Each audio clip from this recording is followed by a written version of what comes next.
Hello and welcome to another episode of Fulbrighters for Disability Inclusion. I'm your host, Samar Naqvi, and today we have with us Ms. Umber Shamim. Ms. Umber Shamim is also a Fulbright alumna from Pennsylvania State University with a master's in informational sciences. She has been a lecturer at the Department of Computer Sciences at FAST University, Islamabad previously, and is currently enrolled in a postgraduate degree at Brunel University, Department of Design, and is writing her thesis on voice control technology adoption for people with severe mobility impairments. Amber, welcome. It's great to have you. How are you doing? I'm good, thank you. Lovely. So for starters, Amber, if you could sort of speak a little bit about the research that you're carrying out. I understand that you're working on a project for mobility impairments, but please tell us more. How did you come around to it? How did you get inspired to actually carry this project out? Okay, about 4 to 5 years ago, I got in touch with my current supervisor and asked her if she is doing some research work which I can, join. She told me that they are coming up with, joint health project with Hillingdon Hospital, which is local to us in Uxbridge. So we had a meeting with the doctor who was in charge over there. So they had this organization. It's a nationwide organization. What they do is they provide devices to people with mobility impairments. For example, if somebody has MS, or if they had a spinal cord injury, or if they had a stroke. So what happens to them is that they lose functioning in either their lower limbs or in their, sometimes it's no movement below neck in case of spinal cord injury, severe spinal cord injury. So what this organization does is issues them with environmental control devices, they're called. So what these devices do is to help them control things around their house, for example, TV, radio, fan, any electrical equipment. And these devices operate through like a scanning mechanism. You might have seen Stephen Hawking use one, and he also used artificial voice. Like he would use a control that was inside his mouth. He would use his tongue to operate the scanning mechanism because he had no movement, neck down. So what these people do is use like a clicker to go through the options. For example, if there is a phone book, they would first go to, phone, then phone book, and then all the names one by one until they get to the person they want to call. And then they just choose that person and call them. So these devices were being used by these people who were on the, you can say, the directory of that organization. What happened when I was going around the ward with our colleagues in that organization is that people kept on asking, about these voice control devices, like you might have heard of Alexa and Google Home. They said, can't we get those? Because those devices, in essence, were doing the same thing as the ones that they were using with the clickers, with the clicking the button one by one. But those devices were not, you can say disability aid devices or assistive technology. You need to pass through certain tests for a device to pass as a medical aid or a medical device. So that's where the idea for my research generated. I talked with our colleagues at that department, and we came up with this idea that, why not we do a research on how, if this device was given to them, what will be the pros and cons of a device that is operating on a on a voice control, but is on an internet and is not an assistive technology, certified assistive technology. So would that work for them as a, like, would it benefit them more than what they are using right now? Or would there any be, any disadvantages? For example, in case of emergency, there is no internet and they couldn't call anyone. So this was how it started, and this is what my project is. So for that, I talked to different people who were using these, environmental control devices already, and maybe they have already purchased on their own these Alexa or voice control devices and ask them, about their experiences, what is not working for them, and what they want more from these devices, and things like that. And in the end, I would present my findings on, how that device can be changed, maybe, and the devices that are available on the shelf in the market, like Alexa, so how they can be changed to be prescribed to the people with such Mm, mobility impairments and be a safe device. So that's my mm. research. Lovely, lovely. Thank you for sharing. Mhm, mhm. Um, and how far along are you in this research? Is there anything that has surprised you so far? Something interesting that you found out? Have you had the opportunity to interact with individuals with severe mobility impairments? Yes, initially the idea was to, visit their residents, the patients, no, the participants with the resident and their residents, visit them and do like an observation of how they operate different things around them, what's the, daily routine Right. is like. Mm, But first there was a delay with ethics approval, because you cannot just go, uh, especially if there is, the National Health Service, NHS, if NHS is involved, because this is through NHS. mm, So you cannot just access the people on their, on their data. So you have to go through a very stringent ethics approval. So it took about 1 year just to get the ethics approval. So that delayed me quite a lot. And as soon as I got the ethics approval, COVID happened. So these people, they are vulnerable already. They have, health issues. So they were, isolating. And I cannot, they issued a, protocol that people who are doing research, especially the university, they said that people who are doing research with people contact, they should shift to online. So I couldn't go to their houses. I had met them some. I met some before when I was doing the preliminary research for, what we should be doing. I met some people while shadowing the staff of the department that issued the project. So I met some of them, but afterwards I had to change again, apply for ethics for change of data collection methods. So I did everything online. So it was a virtual meeting. Some of them I met about 2-3 years ago when I was doing the preliminary research. But mm, afterward, though I really really wanted to, because a lot of things get lost in translation. I do get to talk to them, but seeing them in their, in their current residence, in the surrounding they are, it's very different than just talking to them. absolutely.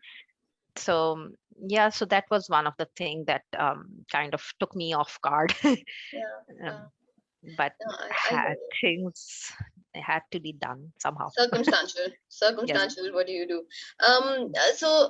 Amber, I mean, like, I understand that, and I know that when this might be, I'm not sure if this is your first experience Mhm, with researching around disability, around mobility impairments, mhm. and if so, just researching, writing about it, learning about it, how has that kind of changed or shifted the way that you look at persons with disabilities in general?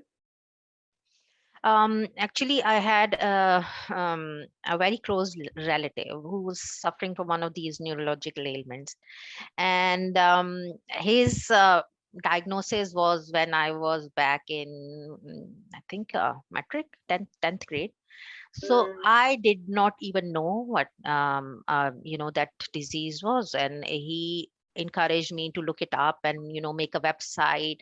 So my journey kind of started from there, that what is this thing, what are the options available for him, even if he, if his disease progresses. And so that was kind of an eye opener for me, that these mobility impairments are just not due to accidents, or just not, birth by birth.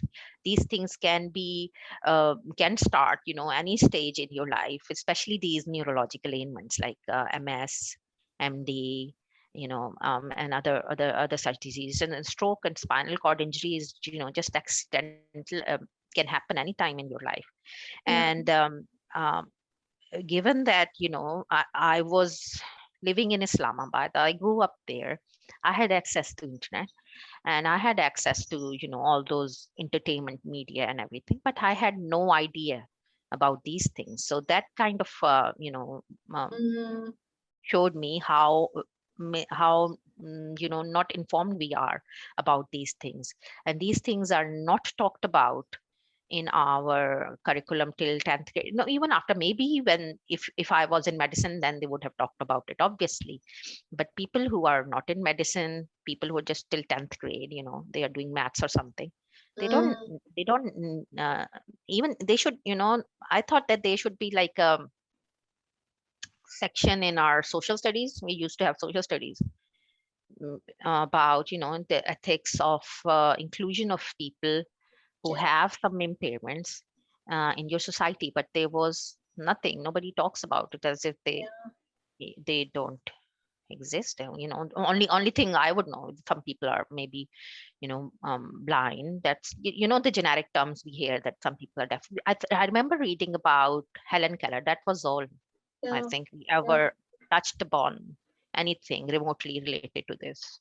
yeah, So that's where I, started thinking of that, I should do something that should be substantial, because during the course of my undergrad degree, when you learn coding and programming and all that, I always used to think that I should do something that is substantial, that has impact on the society, with just, because I worked as a developer as well. And I was just, nobody would even notice if I was there or not, because we are so far removed from the people yeah, that you don't know what impact you make. So I always wanted to do something that has impact on the society, and I can, I can see it, like how yeah, it's helping people.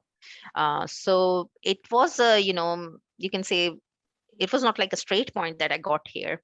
I blundered around. Like, I was like, oh no, I should do something, with the children. Maybe I should do something for literacy, maybe. So when I came back, I started to do. I wanted to do project for, like, availability of water for children and literacy for children, availability of water to far off places. I contacted some mm, NGOs. I wanted to do the, telemedicine yeah, for health visitors. So I contacted some people who want to work with me. But so I just, I blended, and then I kind of, you can say I was led here. yeah, But I wanted to do, like, for a very long time, do something yeah, in that way. So yeah, yeah. you can say, yeah. Yeah, here you are eventually. Yeah. And it is never too late, I guess, right, Umber? I mean, this Yeah. is, you wandered off in different directions, but you always had that will, want, that intention to do so. And here's your Because opportunity. people Um, do ask me, why don't you just get a job? I can get a job. hmm, But because this research is not paying me. And it's yeah, just because even my kids ask, why are you doing this? And I say that it is something that I feel that I owe. It's not, it's not something, it's going to be massive, or it's going to have like huge impact on the society, but it's my little bit that I want to do. yeah, yeah, um yeah. that what I can do. And hopefully it'll That's what come I think. out very Hopefully it well, will. because it seems Hopefully like a passion project. It really does. it is, but when you get into the nitty gritty of things, you just kind of lose sight of the bigger picture, because right now when you're writing, you're like, uh what I was trying to do and what's happening. But maybe one day we'll get there, slowly, gradually. Yeah, yeah, patience is key, of course. And you would know, I mean, like, we were just talking earlier, and Mhm, you have children, and I was wondering if there's a little bit of a difference that you see in the generations as well, because I do understand that when we were growing up in Pakistan, we never really had children or other students who had disabilities, mhm, who were neurodiverse, let's just say, but mhm, mhm, we only interacted and had children around us who were typical individuals, right? Um, mhm, and it's not like they didn't exist before; they always did. mhm, Um, mhm, so I wonder if it's different for you when you kind of look at it with that perspective, and your children, how they're growing up, what they're learning. Because you said like schools when you were studying, There Mhm. weren't many courses, and you felt like there could have been courses around this because this is Yes. basic human Mhm. rights, understanding inclusion, what it Mhm. takes. Um, Mhm. is it different for your children? Do you see them as being more aware? Yes, of course, because they have for one thing is that they are in a different country altogether. So in this country, what they have done is they don't separate people or children with special educational needs into different schools. They study alongside Yeah. with all the rest of the children in the same schools. They have maybe extra adults assigned to them, but they are there in the same class. So especially I thought and I realized then when the kids are in age in year 4 or year 5, then they start realizing that they get like special time with more adults like those children. Before that, kids don't even notice that there is something different. Yeah, So yeah, that's the beauty of human nature, it and is. that's how I think it should be. Whereas I feel that when I was even as like a teenager, if you would put me in such a situation with the person who is different from me, I would be very awkward. Whereas I think and I feel that my kids, they're not like that. They're perfectly fine with anybody who's different from them Mm, in a situation if they are placed with somebody who's different from them in in physical abilities or maybe and intellectual abilities. They are perfectly fine and they are not uncomfortable. I think it's because of the steps they took initially by placing all children in one setting mm, and maybe providing them extra help instead of um, putting them in extra in absolutely. different schools. I think that played a very vital part. No, agreed, 100%. And sometimes you kind of think about this too, right? Like where you want to look for hope in society, how things will be, and it does give you that hope when you look at this generation. They seem to be a little more inclusive, Mhm. more comfortable around diversity than Yes, we were. and sometimes they correct us even. You know what? Sometimes I say something and they say, "Mama, you can't say that. You can't say that." The other day he was discussing like what words are not okay anymore for Mhm. people with different who are differently abled, as it's the correct thing and correct form to say nowadays. There are words which have been used by people in the past. You can't say them anymore and they're offensive. So they know, they are perfectly Yeah, educated about these things yeah, yeah. more than us. What Yeah. have you learned? What have you learned from them, from this research? As in, what's your understanding of what sort of terminology is not is appropriate? What would be hurtful? What wouldn't be? Are Mhm. we talking about words and semantics a bit too much or too little? What's your take on this entire space, considering the limited understanding that you have based on the research that you've carried out and the interactions that you've had so far? The thing with the terminology is that sometimes we feel that it's okay to say some things, especially like as we were talking before. One of the participants in my research, in my invite email, I wrote like patients who have been going through, and he wrote back like he was offended. He's like, "I'm not a patient. Yeah. I am not a patient. I'm just like, an everyday person like you are. And I just have some extra, you know, technical devices around me. That does not make me a patient." And Absolutely. I was, I kind of got scared because, Right. yeah, he got offended, like really offended. So Yeah. that made me think that, I should use my words very carefully. And um, I think the people, my colleagues at the department in the hospital, um, they were very, very conscious about it. So that's why, initially when we were going to visit the patients, the participants, they were going to accompany me, so that my language and my demeanor is in accordance with what the protocol is, so that nobody gets offended. For us, it may look like that it is extra, but for them it's very, very important. And Yeah. I think anybody who is dealing with the inclusion and disability, this is kind of the first step in maybe including them within the wider society. So it might feel that it's a bit extra, but I don't think it is. All right, got it, got it. And Amber, I mean, like, it's big of you to share because I think that's a lot of learning for you, and it is, in one way, a lot of learning for the audiences watching.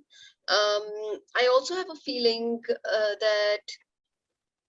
that sometimes when we are hesitant or when we are conscious or when we fear interacting and not offending individuals, whether they are neurotypical individuals, whether they are individuals with disabilities, or whether they are typical individuals. Mhm. Um, we sometimes reserve communication. So we put up a wall in between us and them. It becomes an us and them, and what offends Mhm. them and what affects them and what impacts them. And I sometimes feel that's a hindrance to friendships, to Yes, relationships. yes. So knowing that you can say whatever you want and they'll correct you, Mhm. and you learn and then Mhm. still say, and you'll correct yourself, but maybe Yes. make a mistake again, Mhm. potentially. Mhm. But Yes, be yes, open and willing to be corrected and not take it mhm. as an ego slight, or Yes, yes. not be offended at all or not be hurt at Mhm. all, but Mhm. rather Mhm. this is opening up pathways and channels of communication. Yes. Yes, that is correct. Because if I just, got hesitant and say that, I will be too uncomfortable around somebody who is, who's just, for example, lying down and they can't move and I can't even look at me. But how will I get to hear their viewpoint if I just, step back and say, okay, I am not comfortable being in the same situation, because they might get offended that I am there when they are having their meal, or it's it's not very. Sometimes they feel that their dignity is being compromised, but so I should not be there. But if I'm not there, then how will I get to learn about their experiences, and how would I get to ask them questions that I need to ask? So everybody has to take like a step forward, um, you know, um, to just to overcome these barriers. Otherwise, we will stay where I was in Yeah, when I was in metric, yeah, not knowing precisely. anything. And Yes. not be like your children who don't Yes. see a difference at the beginning at all. Yes. Yes. Yeah. Mm. Oh, wonderful. Mhm. And so Amber, also like, coming back to you a little bit, Mhm. if you could also share a little bit about your Fulbright experience, what it was like when you went, how it has been like after you came back, what you learned, um, Mhm. everything related to that life, and then sort of readapting to this life. Yeah, it was yeah. Because I had a very sheltered life before I went. I was just, I grew up in Islamabad. I did all my education in Islamabad. My friends were the same. They were from primary school. Oh, They wow. were still with me in the university. So when I went, it was like, the first time I was away from home. So I grew up a lot, dealing with life, especially cried a lot in the beginning, Yeah. but you learn. And they're very good with the finances as well as emotional support. The international student offices and all the Fulbright people. Even I think they were somewhere in New York. You had to call them about financial stuff. But it was like an eye opener. And it's not that you are in a country which is foreign to you, but there are people from all over the world. I have never met anybody who was not from Pakistan before, and it was it was like amazing, seriously. And 2 years went by in a flash, and you learn so much about the world. You learn so much about life, because I was on my own for the first time. And you learn so much about I learned so much about the research culture. Mm. My university was supposed to be one of the good ones, and even in I remember in my final year project, our supervisor, he used to tell us about, this is the research that is happening and is the current research. And I did not understand him completely what he's saying. But when I went over there at the university, and I think in the last year most of my courses were based on research, and then I understood what he actually was trying to tell us, our supervisor in undergrad. But there was no research culture as such. But when I went back, I think things changed in Pakistan as well in the meanwhile. So Mm. I noticed that students were trying to organize these seminars within the university, and even the new faculty members, they were bringing in this research culture back from wherever they went. For example, HEC did a lot of PhD scholarships, as well as Fulbright was in full swing in those days. They did a lot of master's scholarship and some PhD as well. So that kind of motivated me to to to narrow the gap between what's needed in our surroundings, in our some I should do something that has benefit for the society around me, instead of just doing. I could do machine like it. We do need machine learning research, but Yeah. taking a problem from around us and coming up with solutions for it. And so that kind of motivated me in that way. But then unfortunately I had to take a break. But I still see, like, I'm still in touch with some of my colleagues back home, and they have taken this initiative, of the research culture and the things that need to be done around them, and they have ran with it, and they're doing some wonderful work over there. So yeah, that kind of changed my perspective on how we should be looking at research and the initiation into the research culture, you can say. Yeah. Yeah. And has research been an interest of yours even prior to going on the Fulbright, or is that where No. it kind of came around?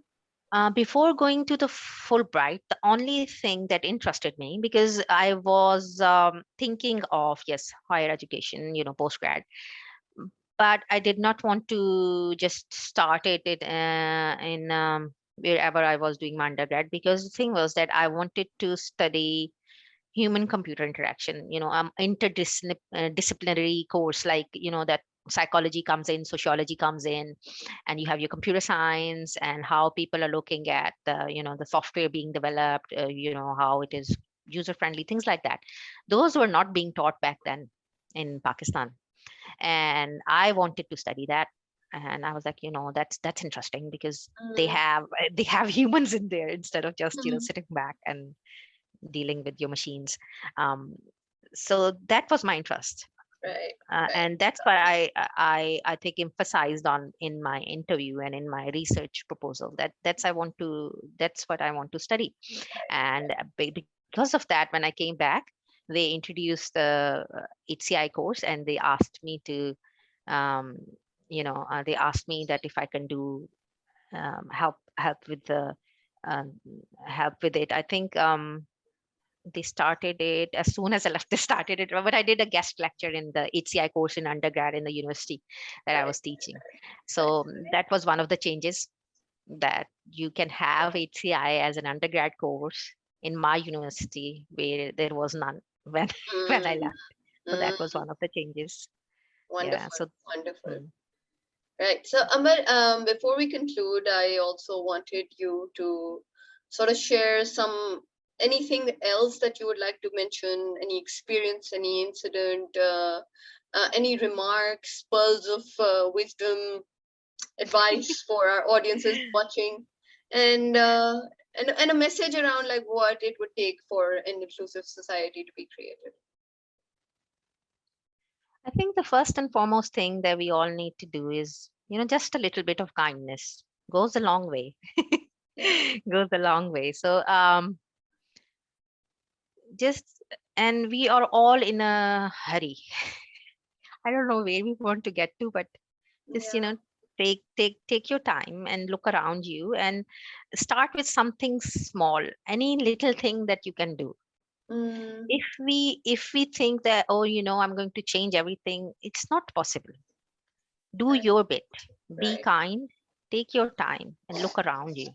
What's the best you can be for yourself and for the people around you? And that can be the the first step Mm, towards a bigger goal. And you can be, you don't know, you can be the the you can create a snowball effect, you don't know. But instead of just looking at trying to get to where you are at the end, just start small and look around, because otherwise motivating yourself to do something big is not very easy. To start small, be kind, and look who you can benefit around you. And of course, inclusion of disability in our society is woefully not present. But I think we can start with inclusion of something in the syllabus, so that, because it's far mm, reaching, yeah, kids will read it. And kids are, they have beautiful souls, much better than what we are now. But yeah. maybe this will give them a civic sense, and maybe they will be the agents of change in the future, because we I was exposed to it too late. So if you're exposed to it earlier, maybe there is some hope. Oh, yeah, absolutely. Mhm. Well said. Very well said. So, thank you, Umber, for being with us here and taking time out. And it Mhm. was such a pleasure speaking with you. Thank you so much for having me. Till we And speak again. it's a wonderful, in fact, work you in fact the work you're doing, it's very wonderful. And I hope more power to you, and you get to make the difference that you aim to make. And hopefully we'll have a much kinder and much inclusive society by the end of it. Inshallah, with more and more people like yourself getting Yes, involved, I have no doubt, hopefully. inshallah. All Hopefully. right, you take care and we'll speak again, inshallah, soon. Inshallah. Okay. Bye. Bye bye.